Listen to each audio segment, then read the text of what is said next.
Bom dia, gente. Hoje estamos em mais um seminário, acho que um dos mais importantes da, da trajetória, do percurso. Todos são importantes porque um projeto de pesquisa ele não pode ser pensado em suas partes, longe de uma totalidade, né?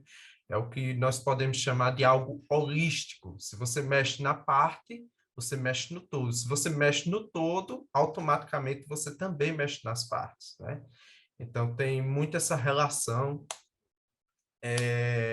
de atravessamento entre os tópicos específicos da pesquisa de vocês, né, e a totalidade do projeto. Mas, como a gente precisa dividir isso didaticamente, né, que vocês tenham noção disso ponto a ponto antes de escrever o projeto ou durante a escrita do projeto, a gente faz essas divisões, né? Hoje, especificamente, a gente trata do objeto de pesquisa, né? Essa relação pergunta de pesquisa e objeto de pesquisa ela é muito simbiótica, né? Um não consegue viver sem o outro. Você não consegue fazer um bom problema de pesquisa, uma boa pergunta de pesquisa, se você não tiver minimamente a ideia do seu objeto de pesquisa. É algo que eu falei com vocês em relação ao recorte temático. O pesquisador ou a pesquisadora ele precisa vivenciar o seu objeto de pesquisa nos seus mínimos detalhes, né? Ou então, seja de natureza quantitativa ou de natureza qualitativa. Então, quando projetamos, né, esses seminários, hoje é um seminário só, que ele fala sobre o objeto de pesquisa. Porém, muitos e muitas de vocês têm agendas de pesquisa distintas, né? Então, tem gente que vai analisar imagens, tem gente que vai analisar documentos, tem gente que prefere entrar na coleta de dados pela entrevista, né? E cada coleta dessa tem uma forma de análise, né? Então, hoje a gente começa o seminário, que é fragmentado em três partes, né? A primeira parte, que é sobre pesquisa documental, que geralmente é a pesquisa que todo mundo prefere, todo mundo tem uma pertinência, até por questões éticas, você não precisa, é um comitê de ética, a depender da natureza desses documentos, né? Ou então porque são mais fáceis de trabalhar, não tem tanta variáveis feito você entrevistar uma pessoa. Então, hoje a gente fica com a pesquisa documental, é o professor Alex Magalhães, né? Ele é agora está recém-doutorando da UFPE, né? É mestre também pela UFPE, né? Especialista pela PUC Minas, né, e graduado em Direito pela Unifavip. E ele tem uma trajetória já há um tempo também, assim como os outros e as outras que vocês viram aqui com o professor Fernando, e hoje ele vai falar sobre pesquisa documental, que é algo que sempre esteve presente dentro da agenda de pesquisa dele, né? Alex, você tem a palavra. Obrigado pela gentileza de estar conosco. Bom dia, gente. Bom dia a todos e a todas. Pode transmiti-los, por favor, o slide. Eu queria agradecer primeiramente a presença de vocês, né, por estarmos aqui nesse sábado.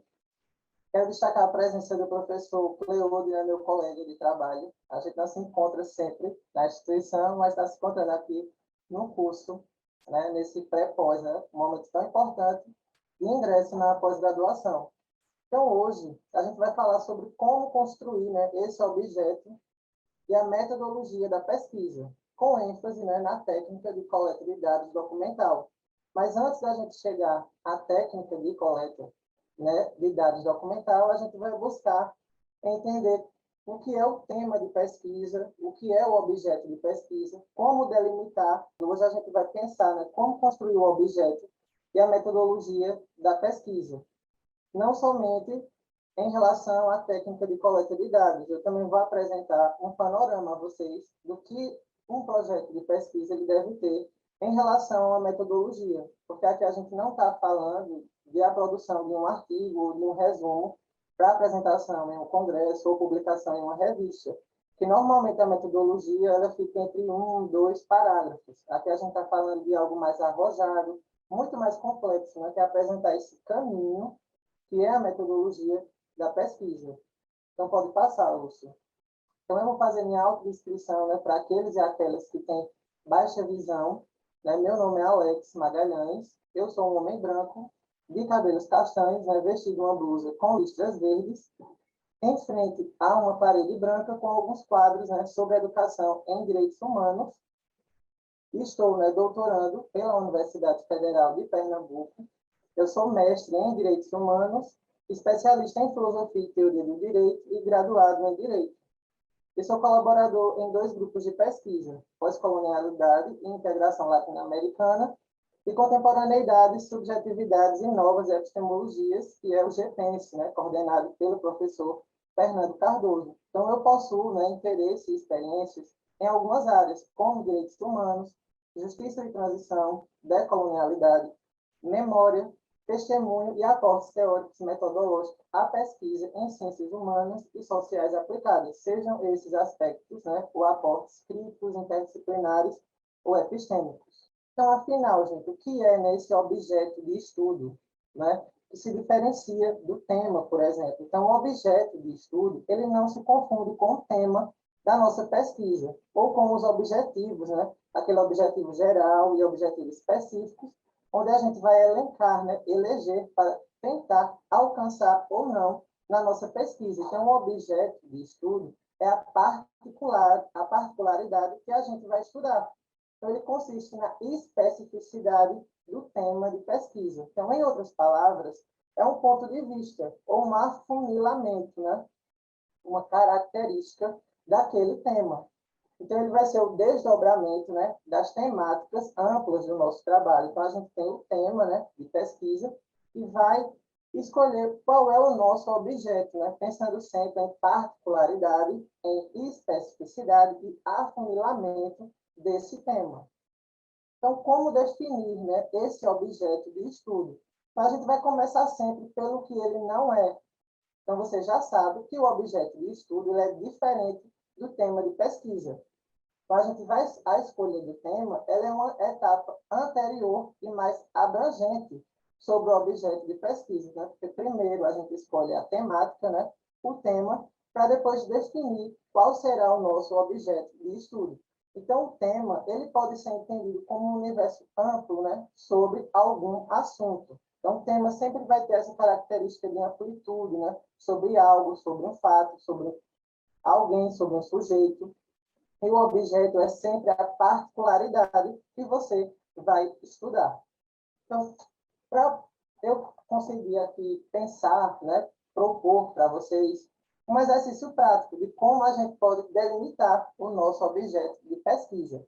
Então, eu peço que todos peguem uma folha em branco para a gente poder fazer esse exercício de delimitação do objeto de pesquisa. Então, quem já pegou a folha em branco e puder sinalizar no chat, eu agradeço. Para a gente começar esse exercício de delimitação do objeto de pesquisa, né, ou do objeto de estudo.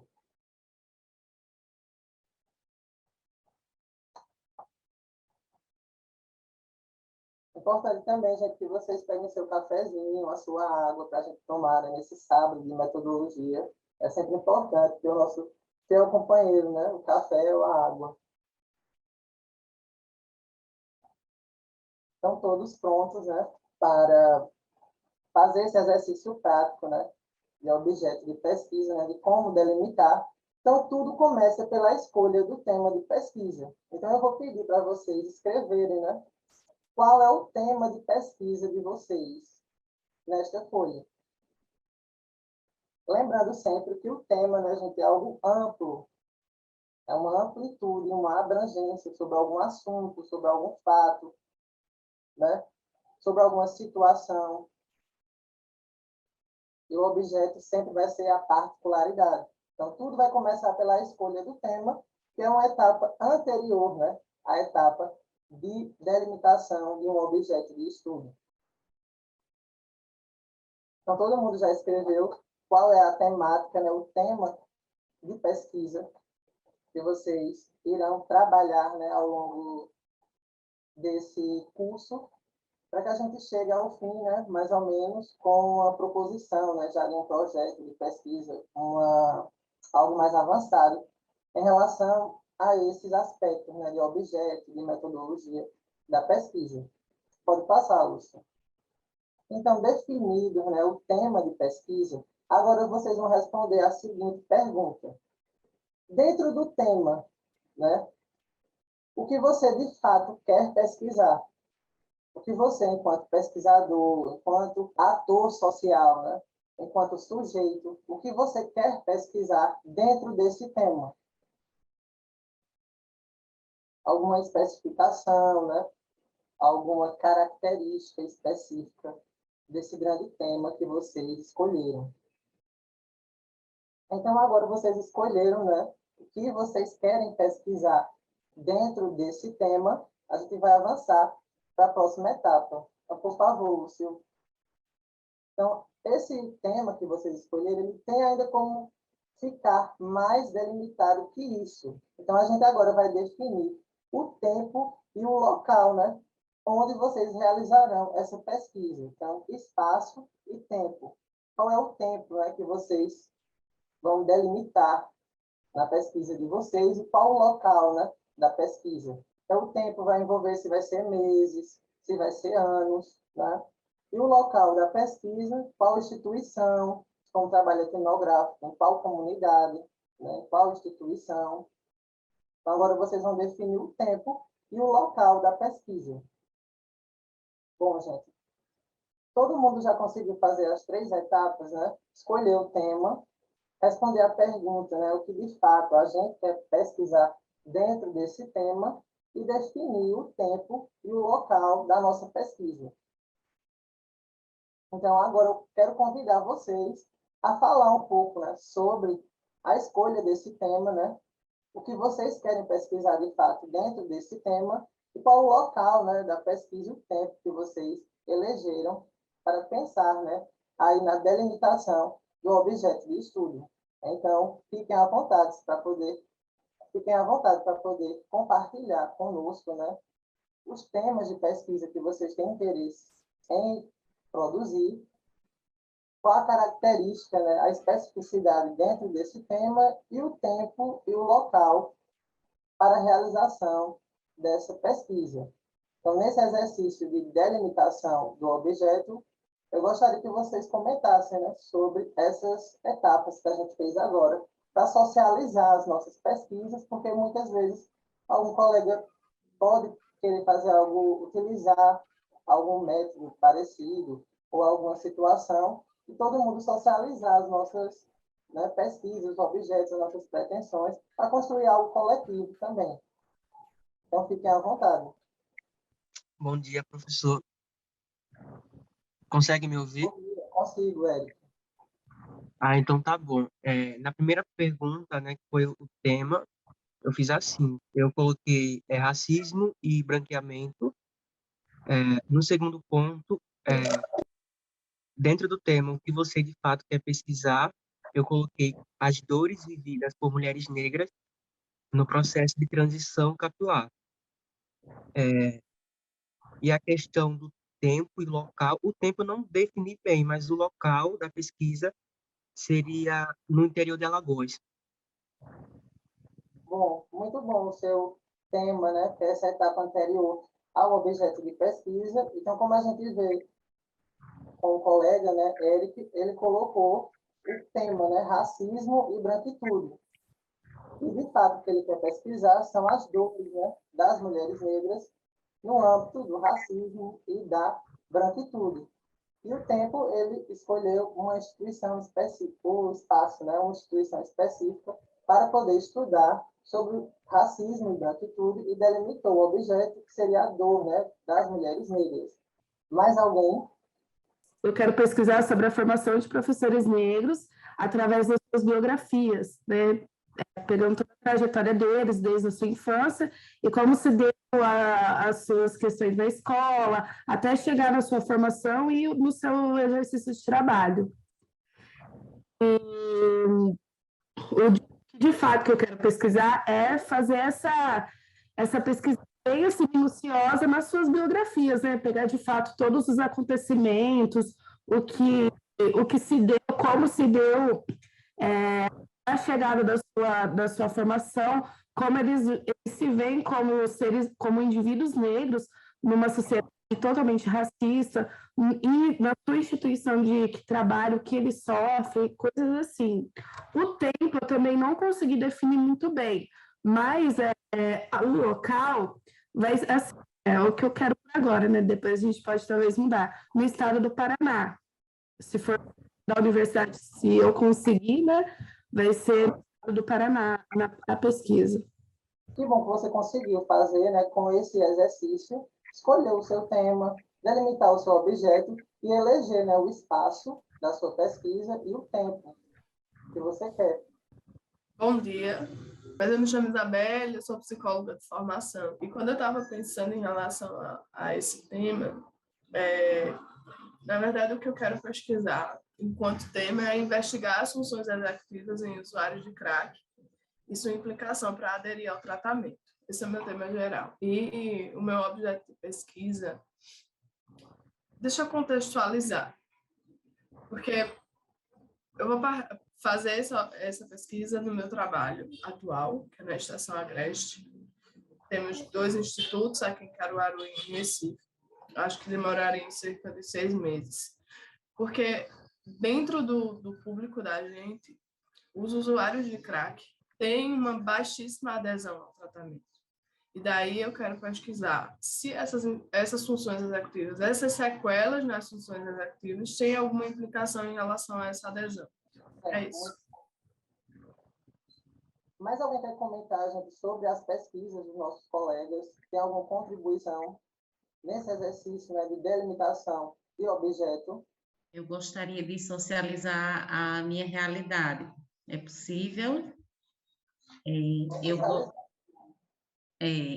Eu sou da área da educação, então o meu tema seria voltado para a equidade na educação.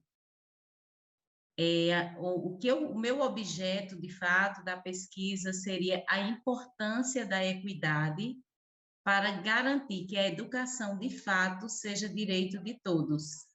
Não sei se está aí muito macro, e o tempo, né? E assim, eu gostaria de trabalhar isso de forma mais delimitada, onde eu estou inserida, né? Sou professora da rede municipal daqui de Bezerros, então eu gostaria de trabalhar sobre essa temática, né?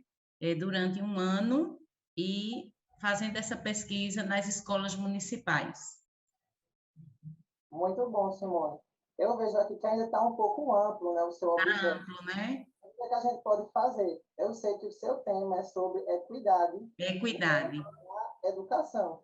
Então, no âmbito da filosofia do direito, né, a gente vai encontrar, né, a equidade como concretização da justiça, né, como de fato a justiça se concretiza no mundo, né, a realização do justo no mundo através da equidade.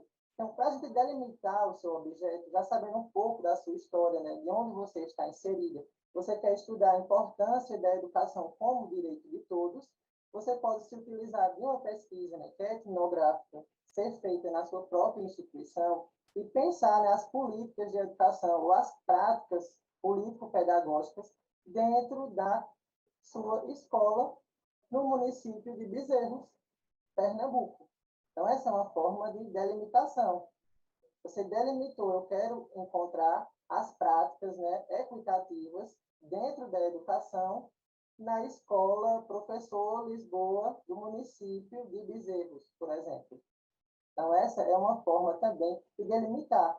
Muitas pessoas elas não gostam, né, de utilizar o nome da instituição, então a gente pode colocar em uma escola no Agreste Pernambucano, por exemplo. E aí você já delimitou, porque a gente já sabe que é uma escola inserida no Agreste Pernambucano e você quer pensar as práticas pedagógicas, se elas estão alinhadas com a equidade, né, que é o acesso à educação para todos e todas. Então, muito bom o seu tema. Quero ver esse trabalho do Simone. Mais alguém? Será um prazer. Bom dia. Eu não comentei as duas anteriores, porque cortou para mim, caiu de novo. Mas se as colegas quiserem repetir, eu faço alguns comentários, tá certo? Eu acho que é Mariana e Eduardo. Eu não consegui escutar completamente o que era o tema, o objeto e o espaço, né? Então, se vocês quiserem, ao final, eu posso fazer comentários também nas temáticas de vocês, tá certo? Então, agora eu vou passar para o professor Cleudo. Bom dia. Meu tema eu coloquei Lei Maria da Penha, com enfoque no agressor. O objeto eu coloquei grupos reflexivos como instrumento de ressocialização. E o tempo aí eu pensei em um ano, mas eu coloquei 2022, que é o presente, e em Pernambuco, local de pesquisa. Bom, Cleudo, você vai estudar, né, a Lei Maria da Penha, né, todo o arcabouço, né, da Lei Maria da Penha. Então, esse é o seu grande tema, né, a Lei Maria da Penha. E você, o que é que você quer pesquisar dentro, né, da Lei Maria da Penha? A figura do agressor, não é? É uma figura também importante, né, para a afirmação da Lei Maria da Penha, a gente identificar quem é esse agressor, como a gente vai responsabilizá-lo, né, pelos crimes de violência cometidas, né, violências patrimoniais, violências psíquicas, materiais, físicas, né? E você delimitou que vai ser no estado de Pernambuco, mas você tem alguma vara específica ou algum determinado local onde você queira estudar esses casos. Porque como a gente aqui está falando de pesquisa documental, você vai utilizar processos, você vai utilizar entrevistas. Então, delimitar é isso também, escolher o que a gente vai pesquisar. Se é em uma determinada instância, se é numa vara, se eu vou lidar apenas com processos, essa é uma forma também de delimitação, porque você pode fazer uma análise dos processos da vara de Arco Verde sobre violência doméstica, no âmbito da Lei Maria da Penha, e estudar a figura, né, do agressor, como ele está sendo, né, tratado no âmbito, né, da Lei Maria da Penha, se está sendo efetivado, né, os princípios da Lei Maria da Penha em relação às violências, né, contra as mulheres e, mais recentemente, contra as mulheres trans, porque é algo que é recente, né, na Lei Maria da Penha, que está aprovado essa extensão, né, da Lei Maria da Penha às mulheres trans. Então, é algo importante também da gente refletir. Então, você pensa em uma vara específica, ou é o estado de Pernambuco como um todo? Então, porque essa inovação de grupos reflexivos, apesar de já ter uma discussão antiga, foi implementada em 2020, inovações em alguns artigos, recomendando que o juiz encaminhasse os agressores para fazer esses acompanhamentos com psicólogo, com grupos reflexivos, que é o que eu estou querendo trabalhar. Mas, por exemplo, aqui em Arco Verde, que é a cidade que eu resido, não tem grupos reflexivos, esse desenvolvimento. Qual é a sua delimitação? O seu tema é a Lei Maria da Penha, a figura do agressor, mas o seu objeto, né, delimitado vai ser os instrumentos, né, os grupos reflexivos que você quer trabalhar, a ausência, né, desses grupos reflexivos em Arco Verde, por exemplo, a importância deles para a efetivação da Lei Maria da Penha. E eu tive conversando assim com a secretária da mulher daqui de Arco Verde, aí ela me passou essa informação, né, que não há muitos grupos, muito desenvolvimento de grupos aqui em Pernambuco. Isso deveria se dar por políticas públicas, mas geralmente acontece por estímulo, participação de universidades ou de outras instituições aí, filantrópicas e tal. E aí eu quero verificar isso também, sabe? Assim, em torno de Pernambuco mesmo, porque eu sei que tem Garanhuns, tem um em Recife, tá entendendo? Assim, tem poucos mesmo, por mais que é um procedimento recente, 2020 para cá, a gente enfrentou uma pandemia, mas que isso é pouco explorado, e a gente sabe que tem que se trabalhar também com a perspectiva do agressor para poder coibir essa questão da violência. Então, muito bacana o seu tema e importantíssimo, né? Porque você identifica que existem práticas sociais, políticas institucionais, né, ou da sociedade civil organizada, mas que não há uma política pública de Estado em relação a esses instrumentos, né, que são os grupos reflexivos, e você agora identificou a ausência deles, vai trabalhar a importância, né, para a efetivação da Lei Maria da Penha. Muito bom o seu trabalho. Obrigado. Olá, bom dia, Alex. Tudo bom? Perdão pelo atraso, mas se eu entendi bem a atividade, queria falar, o meu tema seria Paulo Freire e sua possível relação com o movimento Escola de Recife, com o objeto sendo Paulo Freire e movimento Escola de Recife. Como eu já coloquei esse tema, no tema Escola de Recife Paulo Freire, eu delimito já o tempo espacial que eu estou pesquisando Freire, que seria durante o seu período de cursar o curso de Direito. Eu delimito o espaço, que é a Faculdade de Direito do Recife, e, ao mesmo tempo, a temporalidade, que é o Movimento Escola de Recife. Eu não sei se eu deveria deixar um pouco mais palatável, assim, no sentido de colocar já no tema Freire enquanto estudante, Freire no seu período de estudante na Faculdade de Direito, e talvez delimitar o tempo, e o espaço geográfico seria realmente a Escola de Recife, a FDS. E acho que seria isso. Não sei se eu precisaria delimitar um pouco melhor esse tema, se eu precisaria, o objeto deveria ficar mais específico. Deixa eu voltar aqui. E ainda tem a problematização, porque Freire não é considerado como um membro da Escola de Recife. Ela só vai, pelo menos até onde eu pesquisei, os autores que estudaram lá são até 1920, e Freire cursou em 1940. Então, não tem essa delimitação, mas através de análise documental, eu vou verificar quais livros ele pesquisou na biblioteca, quais disciplinas ele cursou, para poder fazer esse link com esse movimento, que ele é um pouco considerado disperso, mas ao mesmo tempo ele tem uma coesão. E durante as minhas pesquisas eu observei que essa coesão de discurso é muito próxima com os membros que já são, dentro da literatura, dito como membros da Escola de Recife. Já Freire não. Então eu queria colocar ele também nesse espaço para abrir esse diálogo. Minha pesquisa mesmo seria para abrir esse diálogo, esse debate que não é verificado. Fiz algumas pesquisas preliminares e não tem nenhuma pesquisa nesse campo dizendo que Freire é um membro da Escola de Recife. Então, minha pesquisa seria realmente para abrir o debate como objetivo geral, e a partir dos objetivos específicos e esmiuçando um pouco melhor. O que é que essa Escola de Recife? Por que Freire não é considerado? Quais são os pontos em comum entre os dois?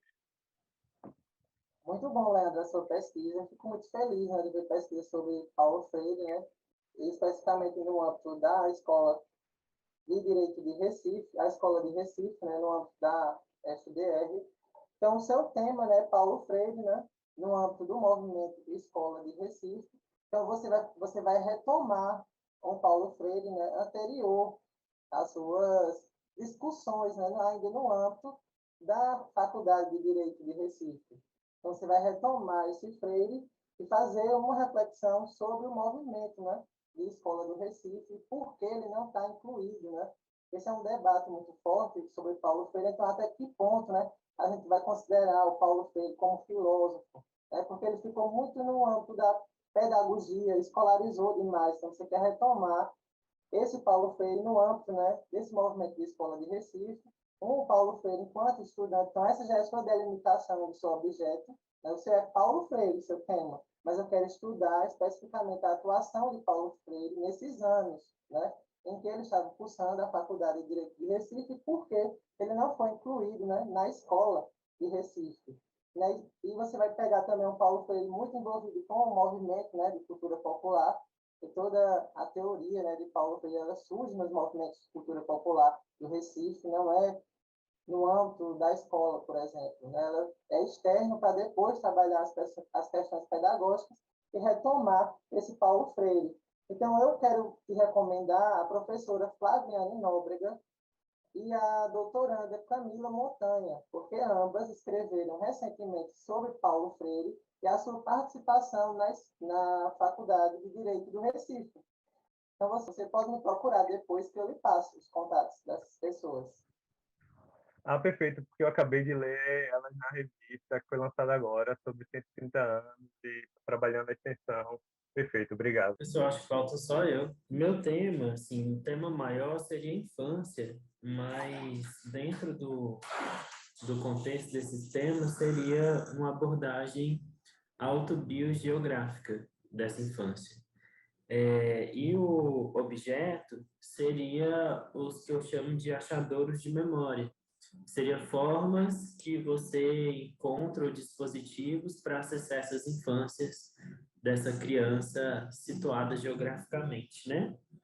E o trabalho, o espaço e tempo seria um trabalho autobiogeográfico, né, em artes, que é uma pesquisa não de artes, mas em artes, que envolve o próprio processo, a ser desenvolvido num período de 2 anos, no PPG, seja lá qual for, explorando o território do meu imaginário e as minhas memórias. Muito bom, Bernardo. Eu espero que você, em breve, possa, né, efetivar a sua pesquisa.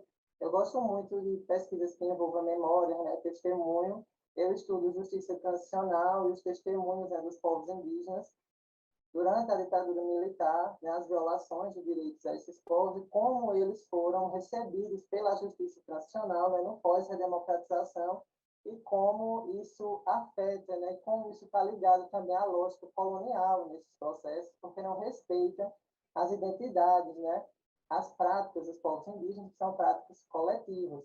Então, o seu tema é infância, né, você vai fazer um trabalho autobiogeográfico, mas você tem uma localização de onde vai ser feito, de onde vai partir isso, né? Gosto muito do que você fala de achador da memória, né? Enquanto um instrumento, né, capaz de identificar, né, essas questões, né? Que você vai fazer um conhecimento que é situado, né? Que é autobiogeográfico, então ele é um conhecimento situado.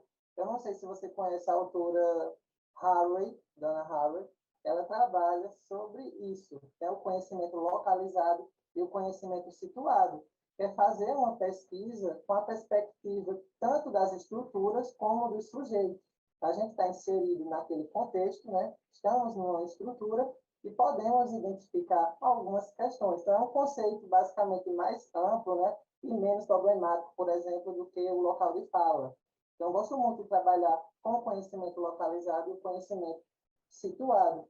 E fiquei muito feliz, né, com o trabalho no âmbito das artes, né, você está aqui conosco, é um trabalho interdisciplinar também.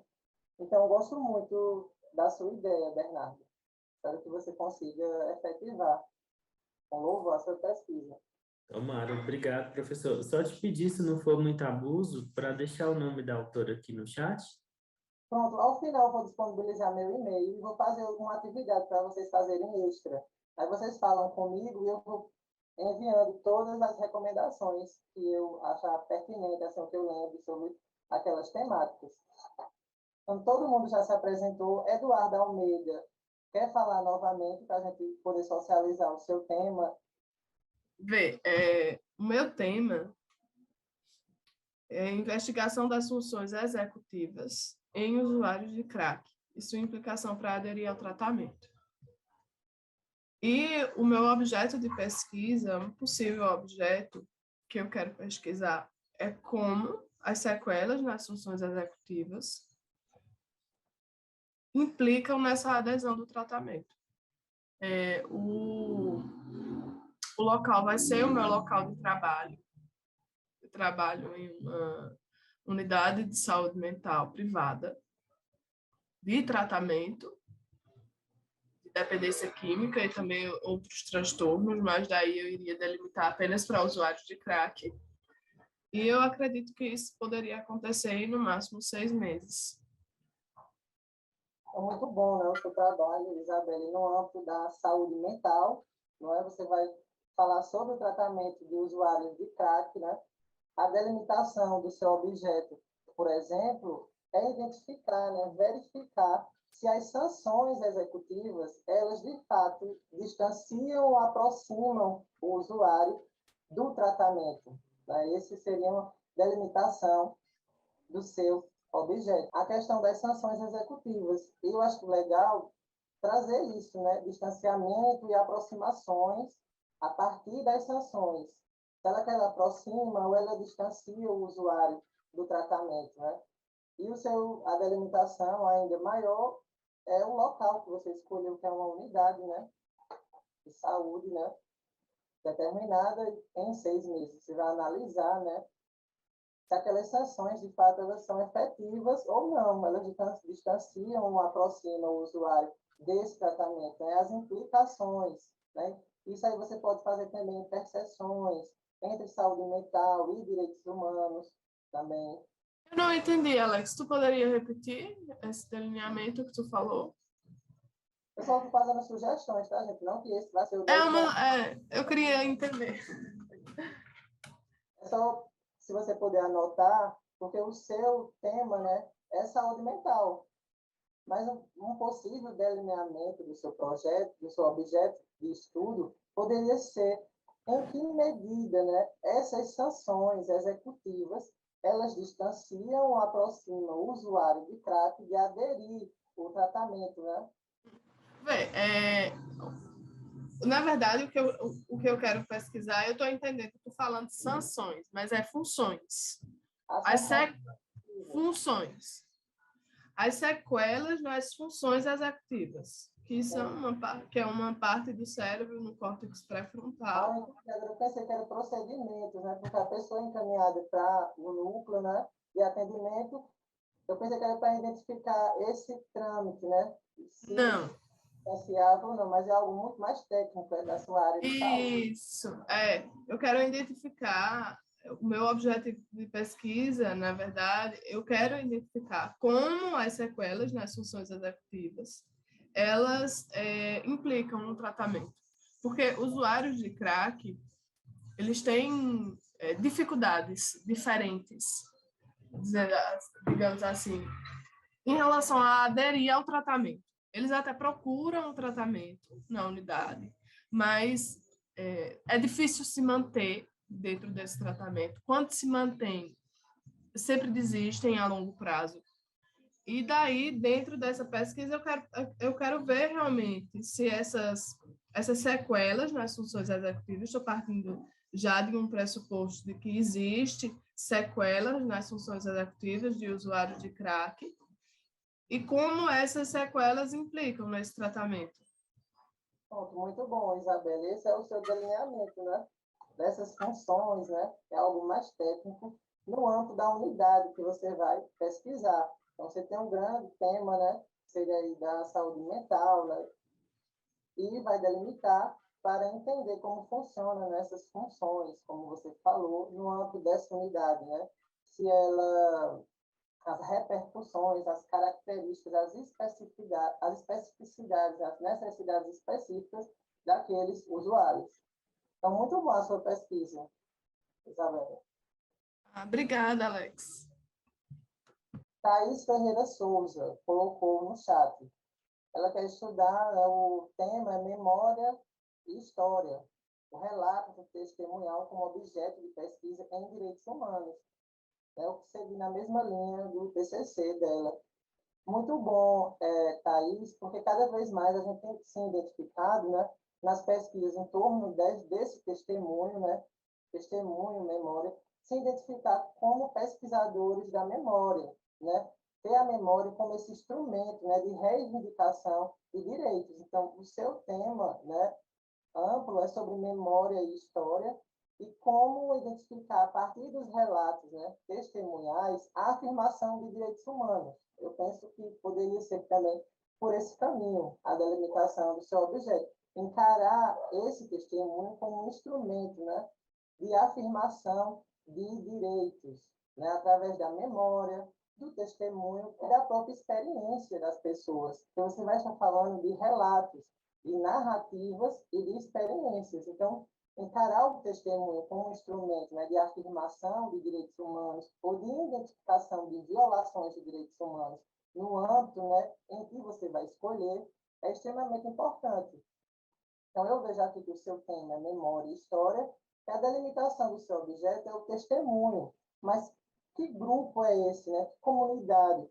Quais documentos você quer utilizar para poder afirmar, né, esse testemunho e identificar como reivindicação de direitos ou de identificação de violações de direitos fundamentais, de direitos humanos. Então, seria mais ou menos isso que você pensa em fazer.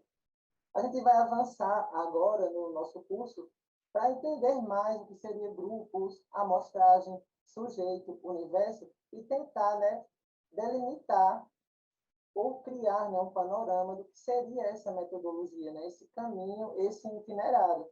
Então, Thaís, é basicamente isso que você pensa, né, na sua pesquisa, encarar o testemunho como esse instrumento de identificação de violações de direitos e, ao mesmo tempo, de afirmação de direitos humanos?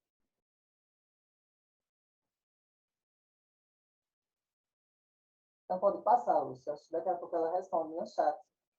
Então, gente, vocês gostaram desse exercício que eu propus para você, essa oficina, né, de como a gente delimitar o nosso objeto de estudo, que é diferente do tema, porque a gente já identificou que o tema é algo amplo, né, é abrangente.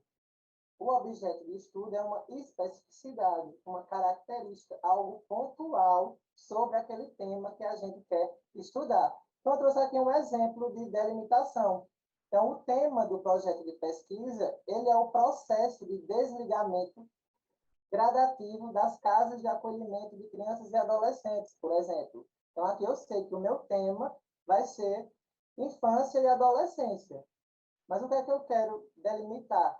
O processo de desligamento gradativo, né, das casas de acolhimento de crianças e adolescentes. Então, a delimitação do objeto é a preparação. Quando e como se dará, né, esse desligamento gradativo dessas crianças. Por isso que eu trago esse exemplo, né, de criança e adolescência, porque esse é um exemplo que a gente pode transpor também para as nossas pesquisas. A gente tem um grande tema, que é a infância e a adolescência, mas qual é a delimitação do objeto infância e adolescência? O processo de desligamento gradativo das casas de acolhimento de crianças e adolescentes. Então, a delimitação do objeto é a preparação deles, né, para o desligamento gradativo. Então, a gente vê que tem um tema, delimitou um pouco, né, no processo de desligamento, e a gente ainda pode delimitar ainda mais, porque a gente quer saber a preparação, né, para o desligamento gradativo no grande tema, que é criança e adolescência, no âmbito do Estatuto. Então, a delimitação de tempo, aqui no caso desse exemplo, vai ser qual? A preparação dos adolescentes para o processo de desligamento gradativo no ano de 2022. Então, eu já delimitei. Eu quero analisar, né, o processo de desligamento apenas do ano de 2022, dentro do grande tema, que seria infância e adolescência. E a delimitação do local? A preparação dos adolescentes para o processo de desligamento gradativo no ano de 2022, na Casa de Acolhimento de Caruaru, Pernambuco. Então, eu defini qual é o meu local. Então, eu tenho um grande tema, que é criança e adolescência, mas eu delimitei em relação ao tempo, eu defini que seria apenas do ano de 2022, e o local seria a Casa de Acolhimento em Caruaru. E o que é que eu quero saber? O processo de desligamento, como se dá, quais são os critérios, os delineamentos para ocorrer esse desligamento, né, de crianças e adolescentes. Então, vocês compreendem que há uma delimitação de tempo e de local desse grande tema que a pessoa escolheu, que é criança e adolescência. Então, agora eu trouxe algumas dicas, né, para a delimitação. Então, quanto mais específico estiver o objeto de estudo, melhor. Porque os objetos de estudos iguais, eles podem resultar em pesquisas diferentes. Por exemplo, existem duas autoras, chamadas Rita Laura Segato e Maria Lugones. Ambas partem dos estudos de gênero para explicar o patriarcado. Elas partem da mesma base, né, teórica, né, que seriam os estudos da nigeriana, né, Yumi. Mas elas chegam a resultados diferentes, porque a Lugones vai dizer que o patriarcado, ele é um patriarcado após intrusão. E a Segato vai dizer que é antes, já existia um pré-patriarcado. Mas vejam, elas partem da mesma base teórica para explicar as questões de gênero dentro do patriarcado nas comunidades originárias. Mas elas chegam em lugares diferentes, por mais que elas tenham a mesma base teórica. Então, objetos de estudo iguais, eles podem resultar em pesquisas diferentes. Por isso que eu posso falar aqui com tranquilidade que vocês socializem, né, qual é o objeto de pesquisa de vocês, porque pode haver o mesmo objeto, mas com resultados diferentes, porque cada um é atravessado por teorias diferentes, experiências diferentes e especificidades de identificar, nesses casos, também diferentes. Então, não precisa buscar um objeto de estudo inédito, porque nada é impossível de ser pensado, né? Tudo que a gente pensar, alguém já pode ter pensado. Então, a gente não pode ter esse medo, porque a gente escolheu um objeto, mas os nossos sujeitos, os nossos instrumentos, os nossos dados podem revelar outras questões que a outra pessoa não falou, ou você avançou naquela pesquisa. Então, converse com seu orientador, né? Convide para tomar um café e dialoguem sobre objetos de pesquisa, né? Mesmo que fossem iguais, mas os resultados esperados vão ser sempre diferentes. Então, agora, gente, eu vou falar um pouco sobre o itinerário metodológico. O que é que uma metodologia responsiva, uma metodologia arrojada, ela precisa, né, ter para um projeto de pesquisa. Então, eu vou pedir para vocês anotarem uma ordem. Então, pode passar, por favor, Lúcia. Então, todo projeto de pesquisa, metodologia da pesquisa, vai ter, primeiramente, o método. Então, anotem aí, gente, sempre nessa ordem. Vai ter o método, vai ter a abordagem, vai ter o tipo de pesquisa, vai ter a técnica de coleta de dados e vai ter a técnica de análise de dados. Então, esse é o caminho que a gente vai percorrer na construção, né, do nosso objeto, do nosso projeto de pesquisa.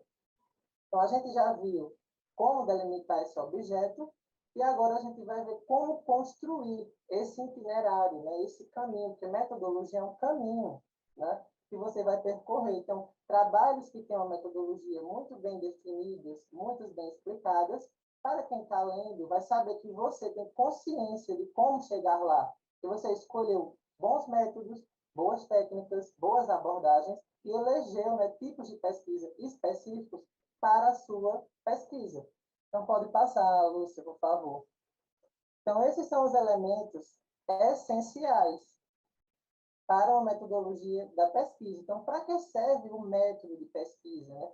Isso é que eu estou falando, gente, de uma maneira muito mais simples, tá, gente? Tá? Vocês podem buscar outros textos, me procurar. Eu vou oferecer toda a bibliografia sobre os métodos, né?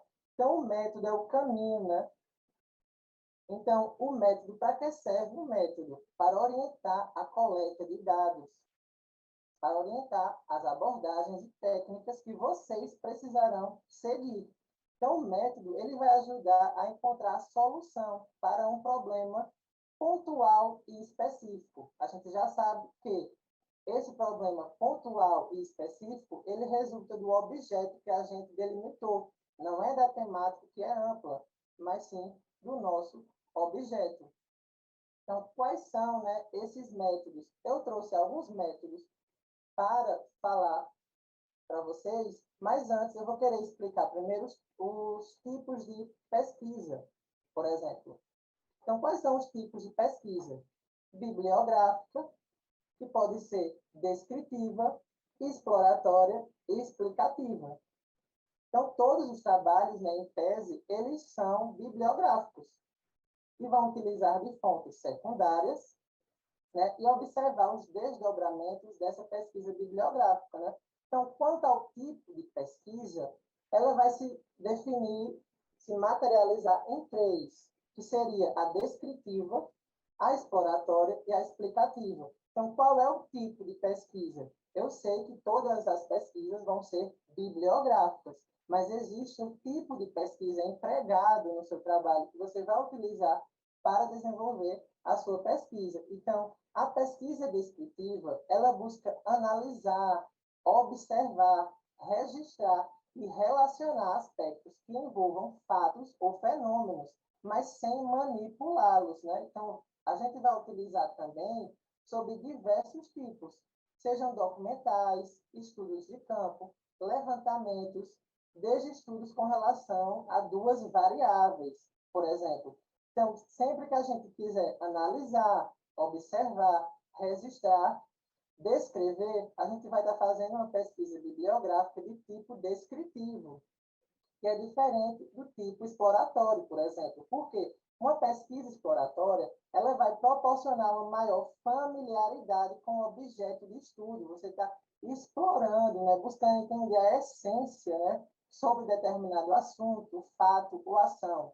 Já a pesquisa de tipo explicativa, ela busca identificar fatores que contribuam para a causa e ocorrência de determinados fenômenos. Então, por exemplo, quem quer trabalhar com fenômenos, né, no âmbito da fenomenologia, vai fazer uma pesquisa de tipo explicativa, porque você vai entender os desdobramentos, os delineamentos daquele fenômeno. Uma pesquisa, ela não necessariamente tem que ser só descritiva, exploratória e explicativa, porque há triangulações, né, de tipos de pesquisa. Então, por exemplo, a sua pesquisa ela pode assumir que ela é uma pesquisa bibliográfica, mas em uma dimensão ela vai ser descritiva, porque eu vou estar analisando, observando e registrando, ao mesmo tempo que essa pesquisa vai ser explicativa. Aí o autor Carlos Antônio Gil, no livro dele de metodologia, ele vai dizer que uma pesquisa ela pode ser bibliográfica descritiva, traço explicativa, porque em uma dimensão eu vou analisar, mas na outra eu vou explicar, a partir dos dados, a ocorrência daqueles fenômenos. Então, pesquisas elas podem ser de tipo bibliográfica descritiva e exploratória, descritiva e explicativa, e pode ser explicativa, exploratória, descritiva e explicativa. Então, quais são, né, essas abordagens? Então, todo trabalho vai ter uma abordagem, que são as famosas pesquisas qualitativas e quantitativas. Então, a pesquisa quantitativa, ela vai utilizar basicamente de dados estatísticos, né, como números, para criar uma determinada realidade. Já a pesquisa qualitativa, que é a mais comum, né, no campo das ciências sociais aplicadas e ciências humanas, ela utiliza principalmente de documentos, de entrevistas, de observações, de diário de campo e outras ferramentas. Mas você também tem a possibilidade de fazer a pesquisa de tipo mista, que são as qual e quantas. Você quer trabalhar com estatística, mas também vai fazer uma revisão bibliográfica, vai trazer uma fundamentação teórica. E mesmo que você queira apontar ou formular apenas os dados, né, você identificou em determinado acervo, no âmbito da pesquisa documental, que 20 processos foram deferidos e 15 deferidos. E você quer trazer esses elementos em gráficos, sua pesquisa não necessariamente vai ser quantitativa, porque uma pesquisa qualitativa ela também pode apresentar esses resultados de dados. Então, a gente tem que sempre identificar se é realmente uma pesquisa quântica, estou trabalhando só com dados estatísticos, ou é um dado só que é resultado da minha coleta. Então, essa pesquisa ela pode ser apenas qualitativa ou envolver essas duas dimensões, né, que é do tipo mista, quali e quanti. Agora eu vou falar um pouco sobre os métodos de pesquisa mais comuns, né, utilizados no âmbito das ciências sociais e humanidades. Então, a gente vai ter o estudo de caso, né, que ele tem qual a finalidade do estudo de caso. Então, esse é o método do estudo de caso. Ele tem como finalidade detalhar uma determinada situação, a fim de compreendê-la melhor, de entender o ocorrido. Então, eu vou pegar alguns casos, fazer estudos comparativos entre os casos, ou identificar um caso específico, como aquele acontecimento da Candelária, por exemplo, é um estudo de caso, né? Quais são os delineamentos, quais são as repercussões daquele caso? Ah, eu quero estudar Brumadinho, então eu vou fazer um estudo de caso, posso comparar com outras catástrofes, como foi feita a política pública de efetivação, de reparação das vítimas, no caso Brumadinho, e de outro caso. Então, sempre que a gente estiver estudando com casos, né, situações, utilizar do método estudo de caso. A gente também vai ter a pesquisa etnográfica, que às vezes alguns autores costumam falar que ela é método, mas ela é um tipo também de pesquisa, tá? Então, a pesquisa etnográfica ela é um estudo de um grupo, né, ou de um povo, é uma interação entre pesquisador e objeto de pesquisa. Então, a ênfase no processo e não nos resultados finais. É a visão dos sujeitos pesquisados sobre suas experiências. Ele vai variar de acordo com o período, ele pode ser de semanas, meses e até anos. Estou fazendo um adendo, gente. Estudo de caso, pesquisa etnográfica, é tipos de pesquisa ainda, tá? Eu não iniciei os métodos, né? Então, tipos de pesquisa: descritiva, exploratória e explicativa. Estudo de caso e pesquisa etnográfica. Bernardo, quer falar? Queria fazer uma pergunta, professor. Porque no meu caso, por exemplo, não chega a ser uma etnografia. Poderia, talvez, brincar com a autoetnografia, mas está mais dentro do campo do autobiográfico, né? Porque são as minhas memórias que eu vou pesquisar. E tem um outro tipo de pesquisa que eu estou acompanhando, assim, o surgimento do pensamento sobre ela, então eu não sei falar muito bem, que é a pesquisa performativa. E ela envolve, de performance mesmo, né? Até performar um texto, performar um desenho, escrita, que seja. Seriam outras formas. E aí eu fico muito receoso de andar por aí quando a gente não tem tanta bibliografia falando sobre, sabe? Especificamente no campo das artes. Então, o que você poderia fazer? Quem é que tem falado sobre esse tipo de pesquisa performativa? Você poderia me informar? Não, Qual não, não. foi a pessoa que tem falado? Porque tem os estudos de performatividade, né? Não os estudos de gênero. A própria Judith Butler estuda performatividade. Então, o que é fazer uma pesquisa performática? Se você tiver algum autor, né, falando sobre performatividade e você quiser encarar a performatividade como um método de pesquisa, você pode colocar na sua pesquisa que se utilizou da pesquisa performática, fundamentando naquele autor. Eu vou chegar aqui nos meus métodos e vou dar um exemplo do que eu fiz na minha dissertação. É sobre o método analético. Não existe um método de pesquisa analético, mas eu retomei algumas discussões de Henrique Dussel que fala sobre método analético e eu encarei a analética como método de pesquisa. Por quê? A analética ela vai retomar, né, narrativas e colocá-las no espaço público como cientificamente validadas.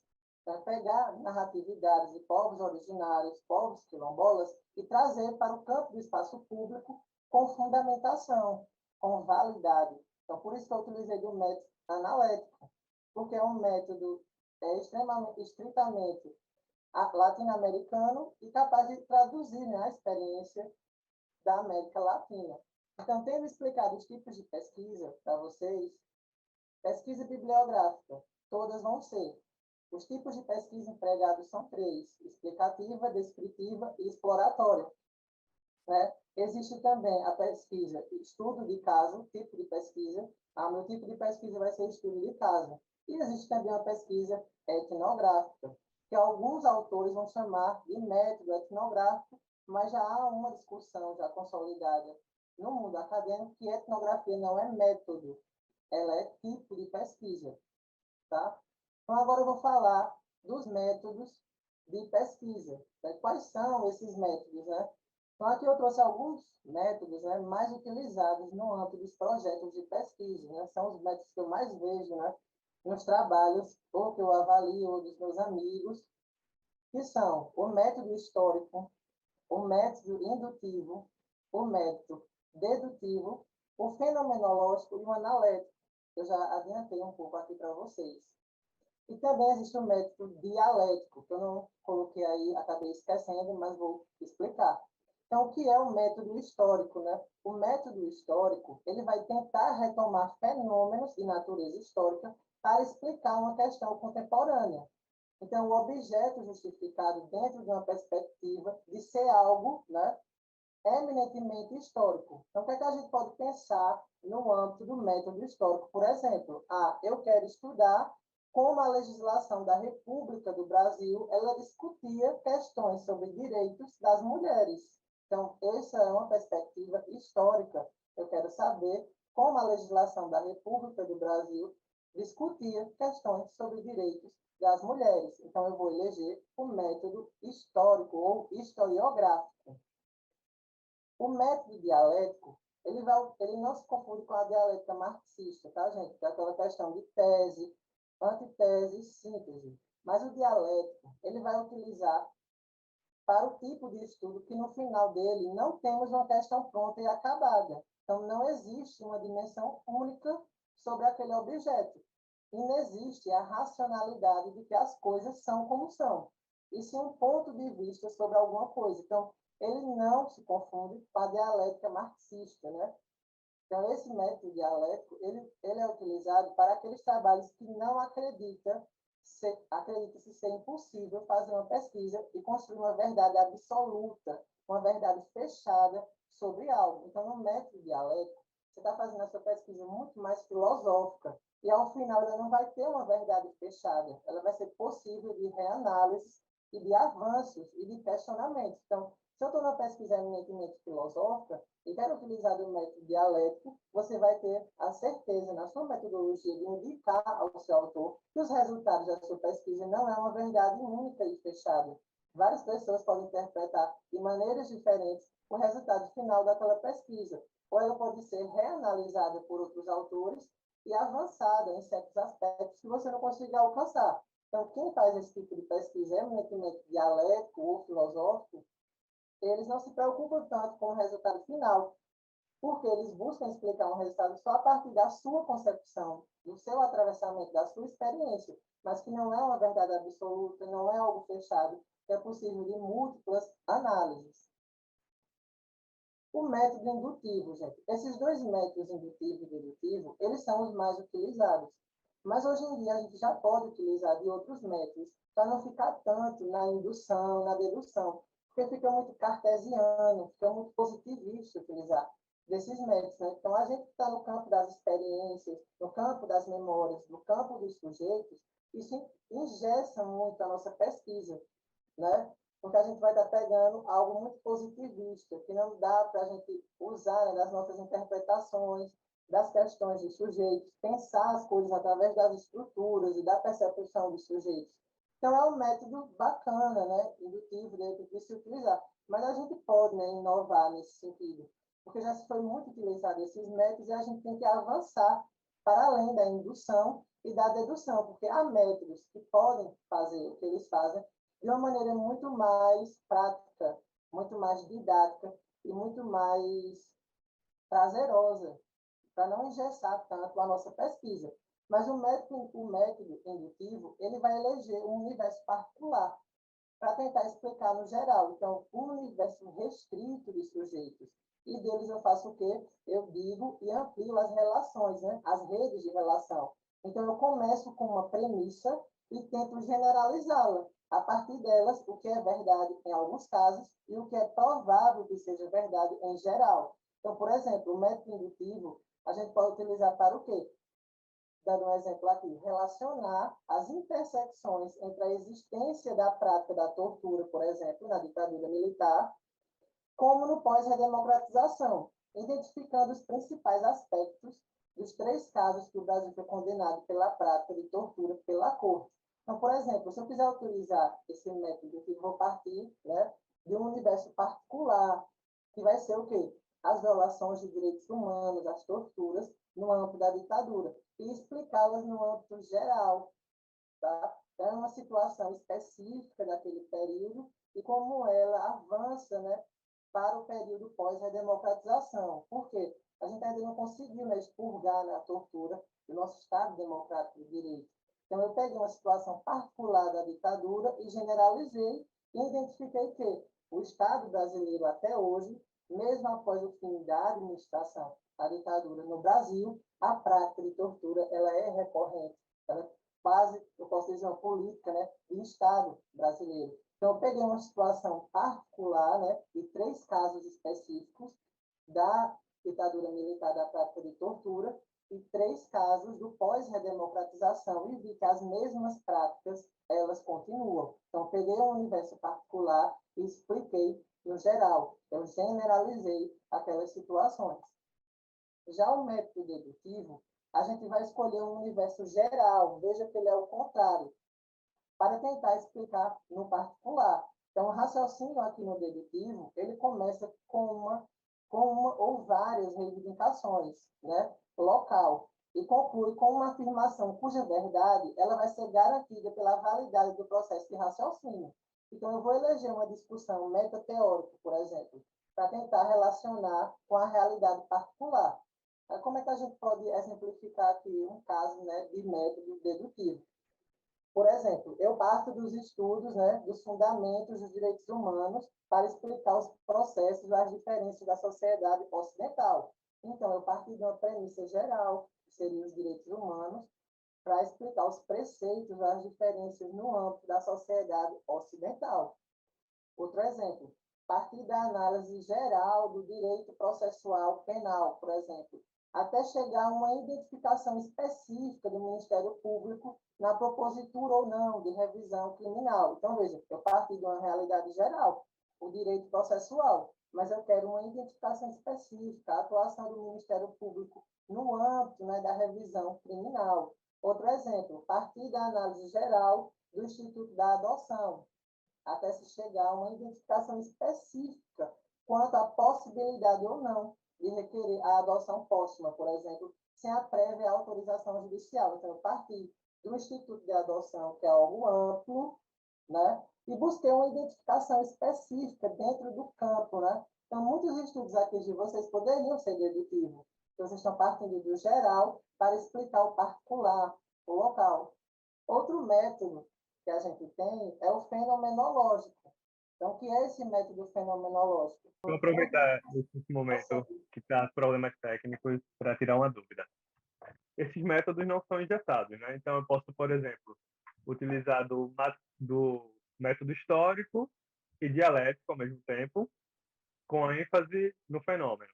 Então, eu posso dar essa circularidade para tentar entender esse objeto de maneira com mais enfoque, tentar encontrar essa verdade, dando um pouco mais usando 3 métodos para encontrar uma realidade de um objeto mais real, se é que a gente pode dizer assim. Então, eles não são engessados. Eu posso mesclar para entender melhor o objeto, entender ele de maneira mais ampla. Pode sim. Por exemplo, Lúcio, uma pesquisa ela pode ter o método analético em uma dimensão, porque você pode querer analisar narrativas, né, de documentais, por exemplo, e em outra dimensão assumir o método historiográfico. Então, um exemplo prático que eu trago é sobre a minha própria pesquisa de dissertação, por exemplo. Eu utilizei o método analético para analisar as narrativas e experiências desses povos originários, mas também assumir a dimensão do método historiográfico da nova história indígena. É um método onde vai, né, afirmar vez e voz, né, para as comunidades indígenas. Então, todas as pesquisas elas podem ter várias dimensões. A sua pesquisa em uma determinada dimensão ela vai ser biográfica, e uma segunda dimensão ela pode ser documental também. Vai haver sempre esse jogo. E vocês encaram sempre a metodologia como algo gostoso de se fazer. Porque você está pensando a sua pesquisa, né? Como você vai realizar. Então, trabalho a longo prazo. Então, você entender esses principais conceitos sobre métodos, sobre tipos de pesquisa e abordagem, vai garantir um resultado satisfatório para você alcançar aqueles objetivos. Então, não tenha medo em ousarem nas metodologias de vocês, desde que vocês fundamentem. Por exemplo, no caso de Bernardo, ele quer pensar um tipo de pesquisa, um método de pesquisa performática. Inclusive, eu tenho um amigo que ele faz pesquisas, né, performáticas, que é o Eduardo Lampe. Ele é de Florianópolis, e ele é do campo das artes. Ele é professor hoje da UFBA, e ele pode te ajudar, Bernardo. Então, tu vai ter que me mandar um e-mail pedindo o contato dele, porque ele faz esse tipo de pesquisa performática de intervenção também. Então, acho que ele pode te ajudar nesse sentido. Então, gente, a gente viu o método histórico, o método indutivo, o método dedutivo, que vocês, eu acho que a maioria das pesquisadores se identificaram bastante com o método dedutivo, né, que é buscar algo geral e explicar no particular. E eu expliquei para vocês o método fenomenológico, ou falta ainda? Falta ainda, professor. O método fenomenológico, ele em si, ele vai advir do existencialismo. Então, ele utiliza-se quando não se tem uma dimensão tangível do seu objeto estudado. Então, por exemplo, ao invés de a gente tentar trabalhar com métodos dedutivos, a gente poderia facilmente trabalhar com método fenomenológico. Ele é muito mais experienciável, menos engessado, por exemplo. Então, a fenomenologia em si, ela vai advir, né, desse existencialismo e vai utilizar quando não se tem uma dimensão tangível do nosso objeto estudado. Por exemplo, ler a obra de São Tomás de Aquino e identificar o conceito de justiça na era medieval, por exemplo. É um fenômeno, porque a forma que o justo se realiza no mundo na era medieval é diferente. Então, eu vou pensar, vou ler a obra dele e identificar o conceito de justiça. Aí, por exemplo, outra forma de se utilizar o método fenomenológico, ler a obra da Judith Butler e buscar entender o conceito de gênero. Então, ele é utilizado especificamente em pesquisas filosóficas. Então, eu tenho um determinado assunto e eu quero identificar o que aquele autor fala sobre isso. Então, esse é o exercício que Bernardo, nesse momento, vai fazer. Então, é um exercício fenomenológico. Ele quer tentar construir, né, reivindicar esse pesquisa performativa, buscando fundamentar nos autores que falam sobre performatividade. Então, ele pode, na pesquisa dele, encarar a performatividade como método de pesquisa. Então, esse é um exercício fenomenológico, porque eu estou lendo uma obra e identificando conceitos. Então, a sua pesquisa ela pode ter essa dimensão fenomenológica e autobiográfica, porque existe um método biográfico. É trabalhar a partir das biografias das pessoas, da história de vida das pessoas. Também é um método científico, um método biográfico. Então, gente, ficou claro para vocês que existem alguns métodos de pesquisa que a gente tem que eleger, porque ele vai determinar o caminho que a gente vai chegar. Então, uma definição muito bem pensada sobre método é muito mais fácil a gente poder alcançar os nossos objetivos. Pensar que uma pesquisa ela não necessariamente vai ter apenas um método, ela pode ter, em uma dimensão teórica, assumir um método que seja histórico, e em outra dimensão fenomenológica, porque eu vou estar trabalhando com questões e autores e buscando entender o que eles estão pensando. E o método analético, como eu já adiantei para vocês, eu fui estudar, né, a analética em Dussel, inclusive eu recomendo para aquelas pessoas que queiram pensar a totalidade, né, as estruturas que a gente está inserido, né, e pensar momentos de negação e exteriorização do sujeito dentro dessas estruturas, dentro dessa totalidade. Então, eu peguei, estudei, coletei na Comissão de Anistia em Brasília, custodiada pelo Ministério da Mulher, Família e Direitos Humanos, processos, né, relativos a povos indígenas, e trabalhar as narrativas, experiências, que é um conceito, né, construído na tese do professor Fernando Cardoso, que eu já recomendo a vocês essa parte, né, da tese dele sobre narrativas e experiência, para quem está trabalhando com testemunho, para quem está trabalhando com memória e experiência, é importante utilizar esse aporte. No caso, na minha dissertação, eu chamei esse aporte, né, de narrativas e experiências que o professor Fernando coloca na tese dele como um procedimento insubmisso para pensar, né, a experiência de vida daqueles e daquelas que sofreram, né, que falaram naquelas pesquisas. Então, eu retomei aquelas narrativas, coloquei elas nos espaços públicos e tomei elas como verdades validadas, verdades teóricas, porque é um procedimento latino-americano que traduz a realidade da América Latina. Então, eu encarei a analética, né, que é um método de Henrique Dussel, como método de pesquisa. Aí a minha pesquisa, ela, em um primeiro momento, assumiu a dimensão analética e, no segundo, assumiu a dimensão historiográfica da nova história indígena, porque tudo que eu produzo, né, são para os povos indígenas, não é para mim, para a sociedade. Eu estou trabalhando com testemunho, né, com narrativa. Eu apenas sou um trabalhador da memória, ou um coletor de histórias, né, a partir do meu local, que não é um local de antropólogo, não é um lugar de historiador, é um local específico, né, da minha área, que seria a área jurídica. Então, são coisas que a gente pode colocar, quando estiver construindo o nosso método, você dizer, eu estou utilizando esse método, mas eu não sou antropólogo, estou pensando a partir do meu local. Por isso que é um conhecimento situado. Eu estou pensando a partir da minha experiência com o direito, eu estou pensando a partir da arte, estou pensando a partir da educação, estou pensando a partir da saúde. Então, são questões que vocês podem, né, aprofundar nos projetos de vocês, porque, normalmente, nesses processos seletivos, muitos professores gostam de encontrar metodologias muito bem explicadas, muito bem arrojadas, metodologias responsivas, para eles sentir segurança de que você vai chegar lá. Você tem o domínio da sua metodologia, eu sei como chegar lá. Eu vou pesquisar, adotei aquele procedimento, aquela técnica, aquele método, por acreditar que será possível alcançar aqueles objetivos. Não ficou claro, gente, essa questão de métodos para vocês.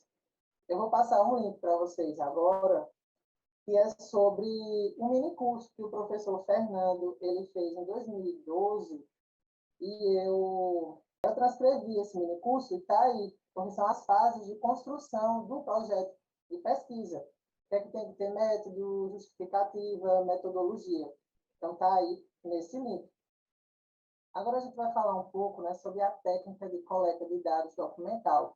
O professor Neto falou, né, da minha experiência com pesquisa documental, porque durante a graduação eu fiz pesquisa documental e no mestrado também, certo? Na graduação eu analisei casos da Corte Interamericana de Direitos Humanos sobre a prática de tortura no Brasil e identifiquei os casos, né?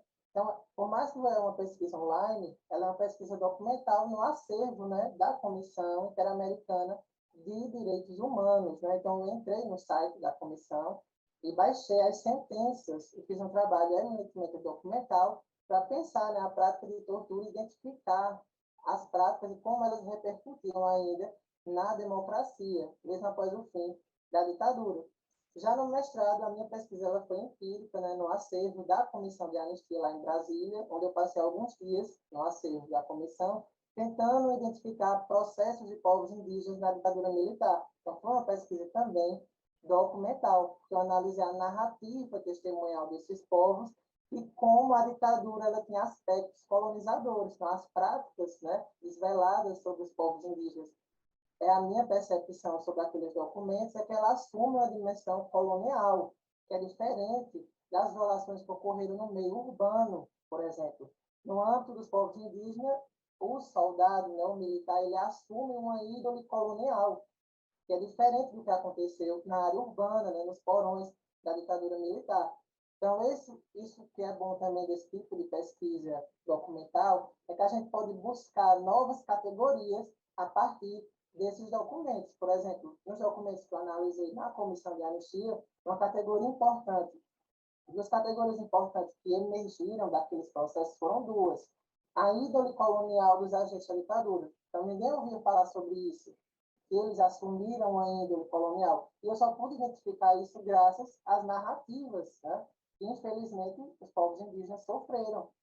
Porque ficou claro que os soldados eles agiram com códigos colonizadores, a partir daquelas narrativas, diferente do que aconteceu no meio urbano. E, para isso, a partir dessas narrativas, eu tenho cunhado, né, outro conceito, que é o de colonialidade transicional. Como é que a colonialidade atuou na democracia a partir daquelas narrativas. Então, por isso que é bacana trabalhar esse documental, porque a gente pode identificar novas categorias para o debate. Muitas pessoas acham que pesquisa documental não é algo bacana, assim, mas é extremamente importante quando a gente está lidando principalmente com acervos primários, quando ninguém sabe o que é que tem ali naquele acervo, por exemplo, e trazer, né, desvelar esse cenário que aconteceu no âmbito de determinada instituição. Então, pesquisa documental é o ato de coletar dados. Então, no âmbito da pesquisa documental, vai haver dados primários e dados secundários. Então, quais são esses dados primários? São aqueles de difícil acesso. Por exemplo, os dados da Comissão de Anistia. O professor Fernando Cardoso foi a primeira pessoa no Brasil a desvelar o cenário, né, sobre as questões de gênero no acervo da Comissão de Anistia. E, no meu caso, eu fui a primeira pessoa a desvelar as questões indígenas no acervo da Comissão de Anistia. Então, veja, que uma pesquisa documental ela pode ser utilizada em dados primários, que são aqueles de difícil acesso, onde ninguém sabe, não tem nenhum tipo de tratamento, aqueles dados você vai tratar, você vai revelar o que é que tem ali, e também das pesquisas documentais, que são secundárias, né, que são aquelas de acesso público, que são os livros, os artigos, então já a gente chega nelas. Então, tem algumas observações que eu coloquei aqui para vocês. Né? Então, em se tratando de uma pesquisa estritamente bibliográfica, você não precisa eleger o tipo, né, a técnica de coleta de dados documental. Por quê? A sua pesquisa ela vai ser completamente bibliográfica, então não se aplica esse tipo de técnica, vez que todos os conteúdos a serem analisados eles já existem. Então, você não vai fazer uma coleta de dados. Sua pesquisa vai ser eminentemente bibliográfica. Da mesma forma acontece com a técnica de análise de dados. Nem sempre a gente vai ter uma análise de dados se a pesquisa vai ser eminentemente bibliográfica, então ela já parte de materiais que já foram elaborados, que já foram, são materiais existentes. Então, os tipos de documentos. Quais são esses documentos primários? São os documentos oficiais, as publicações parlamentares, as publicações administrativas, os documentos jurídicos, os arquivos particulares, as fontes estatísticas, fotografias, autobiografias e diários. Né? Essas são as fontes primárias, que normalmente são de difícil acesso, porque são documentos específicos de instituições, de locais de pesquisa. Já os secundários são aqueles de fácil acesso, que são os livros, os boletins, os jornais, as monografias, teses e dissertações, os artigos, as revistas, o material cartográfico, anais de congresso, gente. É muito simples, né? Eu fiz algumas pesquisas com alguns anais do Mundo Mulheres, por exemplo, do Fazendo Gênero, que é um evento mundial. Os anais do Fazendo Gênero são riquíssimos para quem quer estudar gênero, performatividade, mulheres, direitos humanos, raça. né, e os relatórios de pesquisa. Então, vocês têm alguma dúvida em relação a esses dois tipos de pesquisa, né? Sejam os dois tipos de documentos, seja primários ou secundários, entender que a pesquisa documental ela pode ser realizada por meio online, como presencialmente, né? Uma pesquisa empírica, por exemplo. Aí muita gente coloca que está fazendo a pesquisa documental, mas esquece dessa dimensão empírica. E você está indo até lá, aquela instituição, você está indo até aquele acervo para poder analisar aqueles dados que foram desenvolvidos produzidos pelaquela instituição. Então, aqui eu trouxe um exemplo prático para vocês de como a gente descrever, né, a nossa técnica de coleta de dados no nosso projeto de pesquisa. Então, eu coloquei aqui, ó, quanto à coleta de dados, a proposta tende a tomar a perspectiva documental. E sempre, gente, indicar o autor, data, se a sua pesquisa é documental, se é estudo de caso, sempre indicar quem. Se é uma pesquisa performativa, tem que ter lá a citação. Será realizada entre janeiro de 2023 e março de 2023, pois, para a compreensão de parte do objeto de estudo, é importante ter acesso ao acervo do Ministério da Justiça. Então, eu trouxe esse exemplo para que vocês possam adaptar para as suas pesquisas. Um exemplo prático do que seria a descrição da técnica de coleta de dados no nosso trabalho. E como a gente viu aqui no panorama, a gente vai ter que eleger sempre método, abordagem, tipo de pesquisa, técnica de coleta de dados e técnica de análise de dados. Aí, no âmbito da técnica de coleta de dados, você vai colocar quanto à coleta de dados, a proposta tende a tomar tal perspectiva, que será realizada entre tal momento, em determinado acervo, em determinada instituição. Então, essa é uma forma de você identificar no seu projeto de pesquisa, né, a descrição do que seria a técnica de coleta de dados. No âmbito da pesquisa documental, a gente tem que ter três coisas em mente.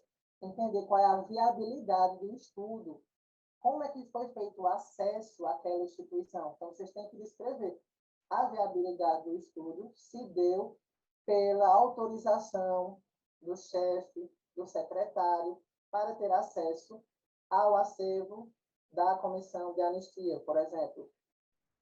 Tem que descrever qual o local, aqui eu coloquei o acervo, né, do Ministério da Justiça, e onde e de que fontes serão extraídas essas informações. Porque uma instituição, ela produz vários dados empíricos discursivos. Então, vocês têm que definir se você quer analisar relatório, se você quer realizar sentença, se você quer analisar petições, se você quer analisar julgados de uma maneira em geral. Então, sempre descrever especificamente o que você quer fazer dentro da sua pesquisa documental. Então, saber da viabilidade, como vai se dar o acesso, né, a essa instituição, a esses dados. Identificar o local, e você tem que indicar quais são os processos.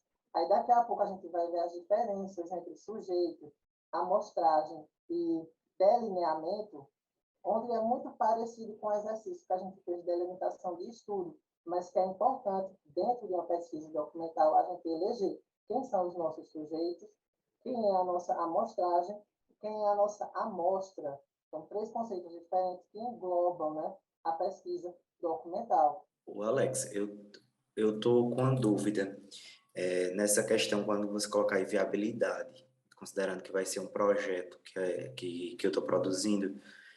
Um dos objetivos específicos, mais ou menos, é analisar em decisões judiciais como é que se dá a decisão judicial voltada a aplicar esses grupos reflexivos, para o agressor recomendar que ele participe de grupos reflexivos, por exemplo.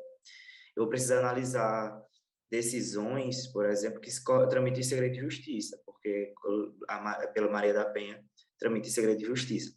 Aí, quando tu colocar aí a viabilidade, né, que foi por autorização e tal, como é que eu coloco agora nesse momento inicial, nessa fase inicial ainda, que eu ainda não fui em busca disso? É um objetivo específico de analisar essas decisões, mas que eu ainda não fui atrás. No caso da viabilidade da pesquisa, você pode identificar normativas ou portarias e resoluções que dê acesso a você àquele instituto, né, ou àquele local de pesquisa, porque a viabilidade é basicamente você descrever como vai dar o seu acesso, né? Como eu vou chegar àquela instituição, por meio de que eu sou autorizado a ter acesso àquele acervo. Por exemplo, no meu caso da comissão de anistia, precisava, para ter acesso aos documentos, ou você ser historiador, ou você ser um pesquisador, ou você ser familiar. Não era qualquer pessoa que poderia ter acesso àquelas documentações. Então, existe uma normativa do Ministério da Justiça que garante o acesso a esses dados. Se você for pesquisador, se você for historiador, ou se você for familiar daquelas pessoas. Isso aqui, gente, eu estou falando no caso da comissão de anistia, mas vocês, nos projetos de vocês, quanto à viabilidade, vai descrever como se dará o acesso a essa entidade, a esse instituto, a esse acervo, né, que vocês vão pesquisar. Como vai se dar esse acesso? Como eu vou chegar até lá? Por meio de que autorização eu vou ter para ter acesso a esses dados? No caso de segredo de justiça, ou você vai recorrer a comitês de ética, né?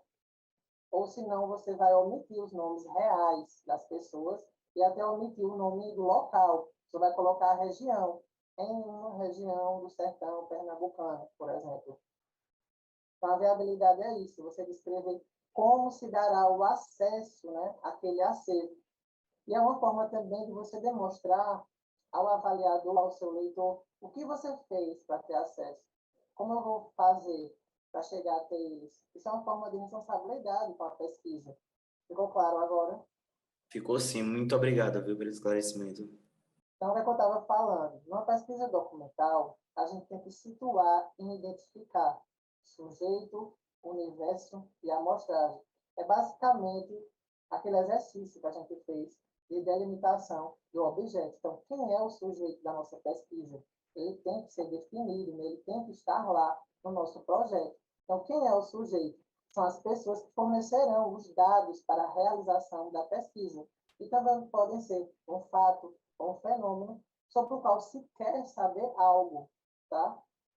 Então, sujeitos são as pessoas, né, que fornecerão esses dados. Então, por exemplo, quem está trabalhando com entrevista tem que indicar quem são os sujeitos. São mulheres, são homens, então, comunidade LGBT, comunidade, povos indígenas, quilombolas. Então, você tem que identificar quem é o sujeito da sua pesquisa. Então, é um exercício sempre de situar e identificar. Então, você situou o seu sujeito, agora você vai pensar no universo. Por quê? Quando você tem acesso a um acervo, você vai ter um universo, por exemplo. Eu, no âmbito de processo, né, de reparação, tenho diversos tipos de reparação. Reparação de mulheres, reparações indígenas, reparação de servidores públicos. Esse era o universo. Por quê? O universo é o conjunto, né? É o conjunto ou população definida a partir da caracterização ou definição da área ou público-alvo. Então, eu tenho um sujeito, são mulheres, por exemplo. Mas quais, né? Que mulheres? São mulheres indígenas, mulheres negras, mulheres diversas, mulheres trans. Então, o universo é sempre esse conjunto. Por que eu coloco conjunto? Porque pode ser documentos, não necessariamente uma população específica. Então, você vai definir o público-alvo, seja ele um conjunto ou uma comunidade de pessoas. Podem ser seres animados e inanimados. Por exemplo, o meu universo são mulheres, né? São esses processos. Mas qual é a minha amostragem? A amostragem é a parte representativa do público ou o conjunto a ser estudado. É um processo de determinação da amostra. Por exemplo, eu tenho denúncias e tenho sentenças. Todos dois são processos judiciais. Então, qual é a minha amostragem? Vai ser petições ou vai ser sentenças? É diferente, porque nem todos vão ser julgados. Vão ter trabalhos, vão ter processos deferidos e indeferidos. Então, aqui no meu caso, que foi povos indígenas na comissão de anistia, o meu universo amplo era a reparação de pessoas que sofreram por violações de direitos humanos, né? Tortura, desaparecimento forçado, entre outras violências. Mas qual foi a minha amostragem? Apenas processos sobre povos indígenas naquele acervo, porque tinha vários processos de mulheres, de homens, povos indígenas, ciganos, quilombolas.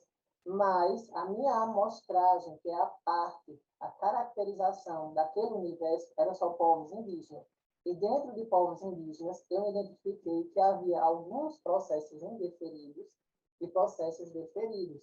Então, dentro dessa amostragem, eu escolhi trabalhar apenas com os processos que foram deferidos, porque havia sentença, tinha como eu entender a lógica do julgador, como ele entendeu aquelas narrativas. Então, a amostragem é isso, é a parte que caracteriza. Se eu estou trabalhando com um acervo na vara da criança e do adolescente, algum processo ou procedimento, esse processo de desligamento, eu só quero saber o processo de desligamento de meninas, por exemplo. Então, essa é a parte do universo, né? A caracterização, que é a nossa amostragem. Então, numa pesquisa documental, a gente vai ter sempre que situar e identificar. Situar quem é o nosso sujeito, identificar o nosso universo e desvelar, né? Revelar qual vai ser a caracterização desse universo, que seria a amostra, né? Então, se eu tenho uma amostragem em povos indígenas, eu só quero agora trabalhar com os processos deferidos. Eu não quero trabalhar com as petições, quero trabalhar com os julgados, o que foi julgado, o que foi deferido, por que foi deferido, o que foi indeferido. Entendem? Ficou claro para vocês essas noções de sujeito, de universo e amostragem? O sujeito é quem fornece os nossos dados, seja instituição ou pessoas. O universo, dentro daquele acervo, eu quero trabalhar com o quê? Sentença ou processo ainda em andamento? Qual é a amostragem? São processos sobre mulheres, são processos sobre indígenas, por exemplo. Ficou claro para vocês? Existe essa delimitação também entre sujeito, universo e amostragem. O universo é o amplo, é todo aquele acervo que a gente vai ter acesso. E a amostragem é a caracterização, né? A especificidade do que eu quero trabalhar dentro daquele acervo. Aí, por exemplo, no caso do professor Leu está trabalhando, por exemplo, em uma vara sobre Lei Maria da Penha. Eu só quero trabalhar com sentença, não quero trabalhar com denúncia. Ou eu quero trabalhar apenas com as denúncias e não quero trabalhar com a sentença. Porque tem um caso que acontece no âmbito da Lei Maria da Penha, quando há ausência de denúncia, isso é um risco, que as mulheres estão deixando de denunciar. Então, tem esse fenômeno também. Eu posso querer trabalhar apenas com as denúncias, a ausência delas e por que diminui ao longo do tempo, porque, como se trata de violência doméstica, a gente sempre tem que pensar criticamente. Se houve uma diminuição dos índices de denúncia, então há algo errado. As mulheres não estão denunciando. Isso é uma prática, né, corriqueira na sociedade, né, violenta, e violações. Então, eles só querem trabalhar com as denúncias. E por que houve uma baixa nas denúncias? Então, há um perigo aí, há algo a ser estudado. Qual fenômeno é esse que faz as mulheres não denunciar? Será que é o machismo? Né? A ausência de políticas públicas de informação? Ou se não, eu quero trabalhar apenas com os julgados, com a sentença, né, da Lei Maria da Penha. Aqui eu trouxe um exemplo prático sobre o universo, amostra e sujeito. Então, o universo de pesquisa, ele corresponderá aos processos de requerimento do Ministério da Justiça e utilizará da amostragem não probabilística. Veja que sempre há indicação do autor, de onde você está fazendo aquele procedimento, né? A partir dos critérios de qualificação elegidos pelo pesquisador, ao identificar somente os processos que tratem sobre violações de direitos humanos dos povos indígenas no período equatorial. Então, vocês viram aí que houve uma delimitação da amostragem. Eu tenho um universo de pesquisa que vai corresponder aos processos de requerimento do Ministério da Justiça. São todos. Esse é o meu universo. Mas eu utilizo de uma amostragem não probabilística, porque eu, enquanto pesquisador, eu vou escolher quais são os processos que vai representar esse universo. Então, se eu tenho um universo que é processos de requerimento do Ministério da Justiça, a partir de uma amostragem não probabilística, né, a partir de Gil, eu vou eleger critérios de qualificações. Eu vou escolher apenas os processos de povos indígenas, daquele grande universo. Então, a delimitação da amostragem, ela considera apenas os requerimentos feitos por indígenas até o ano de 2019. Então, eu tenho um universo que é amplo, que são todos os requerimentos de reparação.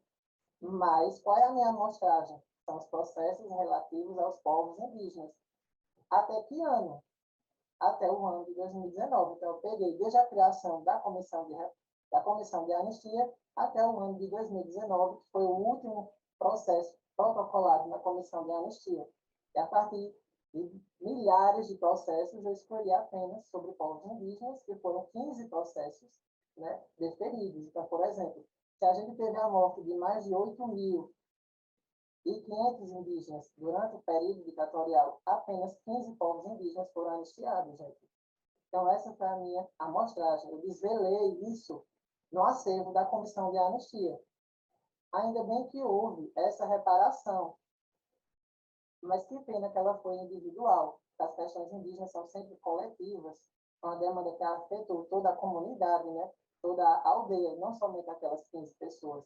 Ainda bem que houve a reparação, mas abriu precedentes para que outros povos indígenas requeressem individualmente, ao invés de ser uma demanda coletiva dos povos. Então, vocês entenderam aqui, a partir desse exemplo prático, que existe um universo amplo que a gente delimitou a partir de uma amostragem não probabilística, que é aquela que o pesquisador ele escolhe qual é a parcela representativa daqueles dados. Então, ficou claro para vocês esse exemplo de delimitação da amostragem.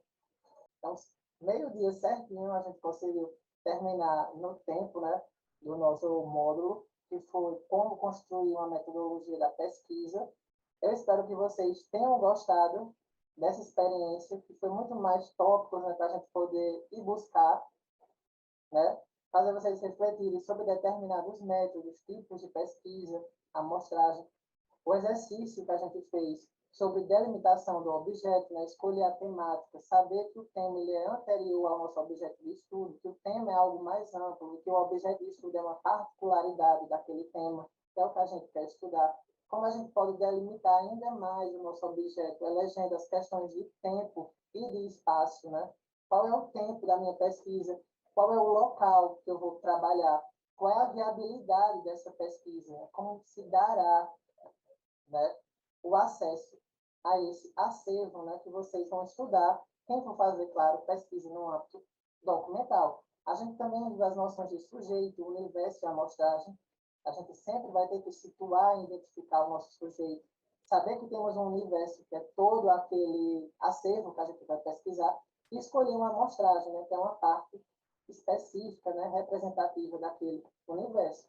Então, eu agradeço a presença de vocês nesse sábado, espero que vocês tenham gostado. Eu vou deixar um exercício para vocês fazerem, que vocês vão mandar um e-mail para mim, que é uma prática de refinamento, de propositura, de inferências nos temas de vocês e nos objetos e na metodologia. Então, eu vou escrever aqui no chat algumas questões que vocês vão me enviar no meu e-mail e eu vou responder para vocês, como se fosse uma orientação pontual em torno do problema de pesquisa, em torno da metodologia e do objeto de vocês. Então, eu agradeço a presença de todos, espero que tenha sido uma manhã de sábado proveitosa e enquanto eu digito aqui, eu fico aberto, né, às dúvidas de vocês. Então, eu vou colocar aqui no chat que vocês podem me mandar no e-mail para a gente fazer essa atividade fora, né, daqui